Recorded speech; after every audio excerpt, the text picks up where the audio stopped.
رہا یہ مسئلہ کہ اگر کلچر ہی کو فالو کرنا ہے تو کلچر تو بہت جگہوں پہ غلط رہنمائی کرتا ہے, ایسے تو بہت ساری چیزیں ہیں. تو بھائی اگر کلچر شریعت کے خلاف جا رہا ہے, شریعت نے واضح طور پر کہا ہے کہ یہ غلط ہے, پھر کلچر کو فالو نہیں کر سکتے.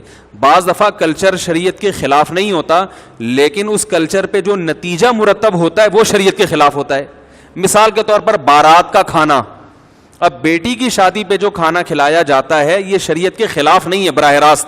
نبی نے کہیں منع نہیں کیا کہ بیٹی کی شادی کرو تو کھانا نہ کھلاؤ, لیکن کہیں ترغیب بھی نہیں دی ہے, بلکہ ولیمہ کیا ہے تو جو لڑکے والے کرتے ہیں.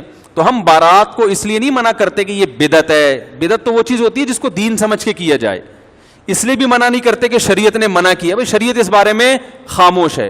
ہم کہتے ہیں کہ ایسی رسم ہے جس کے بارے میں شریعت خاموش, تو شریعت کسی چیز کے بارے میں اگر خاموش ہو اور وہ آپ کا کلچر ہو, آپ اس کو فالو کریں, کوئی پابندی نہیں ہے, لیکن اس کو فالو کرنے میں نتائج اگر برے نکل رہے ہیں تو پھر اس کو فالو نہ کریں, کیونکہ بارات کے کھانے کے جو نتائج ہیں وہ کیا ہیں, برے ہیں. بیٹی کی شادی مشکل ہو گئی ہے اور شریعت شادی کو کیا بناتی ہے, آسان.